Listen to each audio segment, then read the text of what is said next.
Всем здорово! Очередной выпуск спортивных новостей, но начнем издалека. 100 подписчиков мы прошли, за что вам всем огромное спасибо. И, соответственно, розыгрыш. Розыгрыш сейчас проведем. Точнее, уже я его провел, вот вам видосик. Смотрите, пожалуйста, заценивайте. Победитель у нас Дмитрий Кузьмичев получает 2 футболки от Adidas.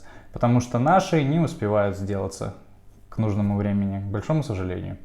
Вот, поэтому, я так понимаю, Adidas будет хорошей заменой. Хорошие, классные футболки. Свяжемся, отправим и потом скинем вам либо фотографии, либо видео, попросим у человека, чтобы он нам прислал. И, собственно, вот. По поводу предыдущего видоса. Там разыгрывал 2 косаря. Кто угадает, сколько я времени на монтаж и съемку видео потратил, тот их и получит. Плюс-минус 3 минуты. Первым, кто угадал, была Александра Базякова, написала 2 часа 25 минут, соответственно, я потратил 143 минуты, это самый ближний результат, и вот, собственно, скрин, вот еще один, 2 косаря улетели. Так, что я решил будем делать теперь?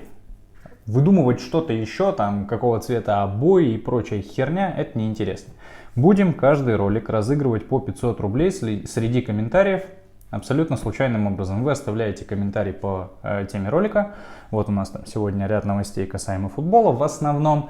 Вы пишете, что вы об этом думаете. И на следующей неделе мы просто выбираем одного случайного пользователя, который должен быть подписан на канал. Об этом я еще скажу чуть-чуть попозже. Вот. И подписки должны быть открыты, ребят, потому что сейчас сделали розыгрыш из 106 человек, которые на нас подписаны. Подписки открыты только у 28. Ну, извините, среди этих 28 мы и разыгрывали. Очевидно, что нужно держать подписки открытыми, чтобы можно было как раз-таки мне, как владельцу канала, посмотреть, кто подписан, и среди вас проводить уже розыгрыш. Теперь, когда мы достигли 100 подписчиков, очень сильно радовались, но веселье продолжалось недолго, потому что работать нужно дальше. И, соответственно, теперь новая цель, когда мы достигнем уже 500 подписчиков, мы разыграем 5000 рублей. Пусть будет так. Я думаю, это очень хороший приз, тем более просто за подписку. Вы не забывайте открывать подписки, чтобы я мог их увидеть. Я надеюсь, что мы быстро до этого результата дойдем. И как только мы до него дойдем, а лучше даже добежим, разыграем 5000 рублей. Я думаю, так будет правильно. А так, комментарий по теме ролика абсолютно случайным образом. Выберу на следующей неделе победителя. 500 рублей будем разыгрывать таким образом каждую неделю. Поэтому не стесняйтесь, подписывайтесь, оставляйте комментарии. Ну а мы уже, наверное, перейдем к новостям. Погнали.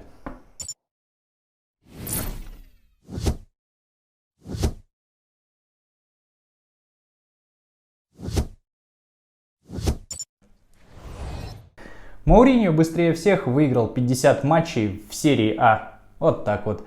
Тренер римлян привел команду к победе над Фиорентиной со счетом 3-1 и выиграл 50 матчей. На это ему потребовалось, сейчас уточню, всего лишь 77 игр. Красавчик быстрее всех это сделал, начиная с 94-95 года. Вот, собственно, также ему принадлежит рекорд по вот этим сериям в АПЛ. Для этого ему потребовалось 63 игры, и в Ла Лиге за 62 игры он выиграл 50 матчей. Красавчик, старичок Мауриньо. Респект. Так держать. Леванте Реал 3-3. Винисиус замутил дубль. Бензема отдал 2 паса. Во втором туре Ла Лиги Реал сыграл в ничью с Леванте.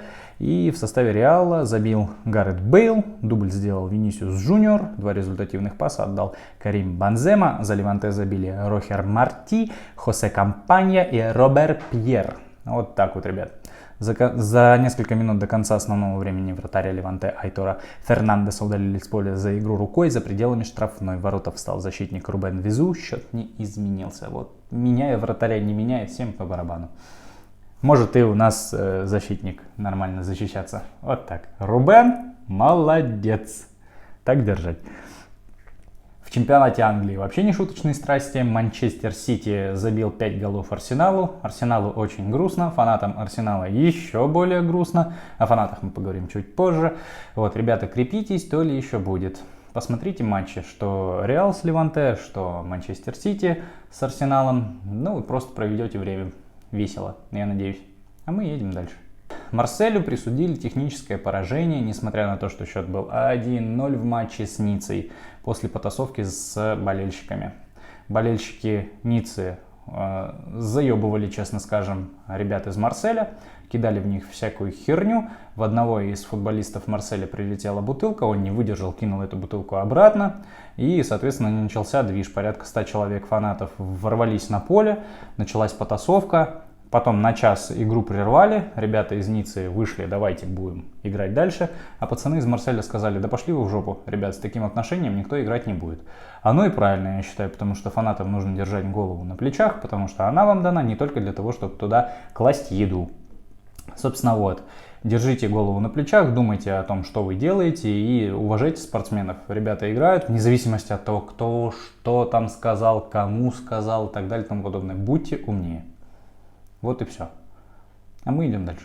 Реал продолжал делать всю неделю в ПСЖ предложение об обмене Килиана Мбаппе, но ПСЖ так и не согласился. Хотя ни хера себе, очень даже странная история, потому что изначально Реал предлагал 160 миллионов, потом 170, потом 170 плюс 10 миллионов Мбаппе самому как в качестве бонусов, и в итоге они так и не пришли к соглашению, и Мбаппе до сих пор остается игроком ПСЖ. Вот таким вот грустным, недовольным, но игроком ПСЖ. Так и будет играть в серии 1. Ну и что ему делать?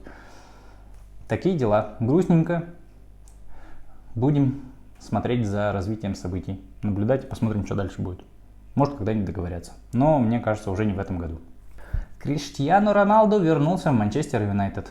Главная новость недели – это возвращение Роналду в Манчестер Юнайтед. На прошлой неделе это был уход Месси в ПСЖ, на этой неделе возвращение Роналду в Манчестер Юнайтед. Я, конечно, думал, что там будет невероятно какие-то большие деньги. Оказалось, что Ювентус отпустил его за 23 миллиона, а в Манчестер Юнайтед ему дали зарплату 25 миллионов евро. Как-то, наверное, маловато за звездного форварда, не думаете? Хотя, с другой стороны, если он уже заработал за свою карьеру больше евро, ну, да что ему эти 25 миллионов, да? Плюс-минус вообще по барабану. Наверное, будет играть как Павлюченко, чисто ради удовольствия. Фига, да, сейчас там сравнение Романа Павлюченко с Криштиану Роналду. Рома молодец. В российской премьер-лиге все так же без изменений. «Зенит», как обычно, тащит, «Спартак», как обычно, к сожалению, проигрывает. В который раз «Зенит» у нас обыграл ЦСКА 1-0, а «Спартак» у нас уступил Сочи 1-2. Ну, ребят, камон, отправляйте уже Виторию домой. Ну, сколько можно? Ну, не справляется тренер со своими обязанностями, который матч подряд ребята просирают. Возможно, в них есть косяк, да, никто не отрицает, но в основном тренер, я считаю, не справляется со своей работой и не выполняет своих обязанностей. Поэтому отправляйте уже Виторию домой.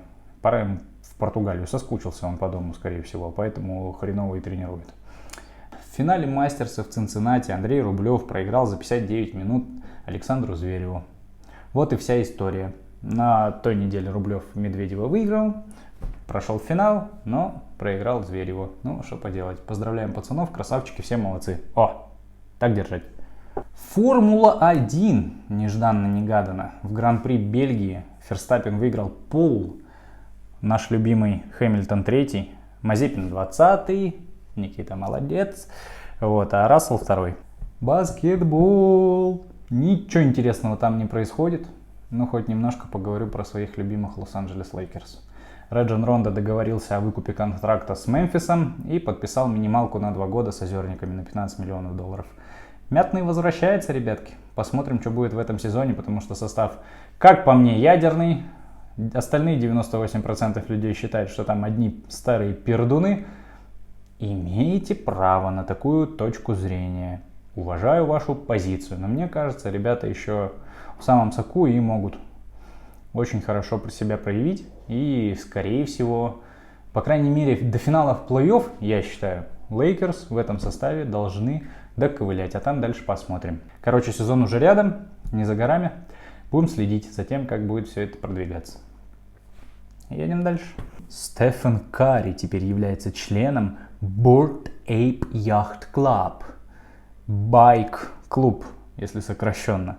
Это, короче, коллекционер уникальных NFT. NFT — это токены такие специальные, где картинки изображены, их, короче, конвертируют в токены и потом продают. Собственно, он заплатил 55 эфириумов, это примерно 180 тысяч долларов, или, внимание, 0,4% от его зарплаты за следующий сезон, что составляет 45,7 миллиона долларов. Ну, вот так. Кстати, в футболе-то бабки-то побольше, на самом деле, в несколько сотен раз. Ну так вот, короче, онлайн-коллекционеры там собираются, оценивают всякие вот эти картинки, и в основном у них некая отличительная черта имеется. Всем вот этим членам клуба дают аватарку в виде прикольненькой обезьянки. Вот такой. Да. И теперь у Кари она есть. И фишка в том, что как только ребята какие-то звездные покупают вот таких вот обезьянок за токены, эти токены точнее покупают, собственно, они становятся дороже, потому что их ограниченное количество. Вот. Хер его знает, что это за инвестиция такая, как по мне, странная ерунда. Но, тем не менее, что есть, то есть. Такие дела. А на этом у меня сегодня все. Что еще вам сказать? А хрен его знает, что сказать. Берегите себя, занимайтесь спортом, подписывайтесь на наш канал, пишите комментарии по теме этого ролика. Зацените обезьянку элементарно. Ребят, ну вот за комментарии заценили обезьянку, а потом получили пятихатку на следующий раз. Я думаю, вообще очень круто. Тем более у нас сейчас подписчиков не так много. Вот. И есть очень хороший шанс, очень высокий шанс выиграть халявную денежку. Поэтому не стесняйтесь, подписывайтесь, участвуйте в конкурсах. И обязательно по достижении 500 подписчиков мы разыграем 5000 рублей.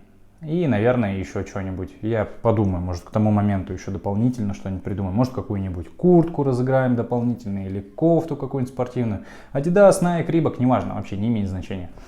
Что-нибудь решим. Короче, ребят, подписывайтесь, ставьте лайки или дизлайки. Короче, будьте честными с самими с собой.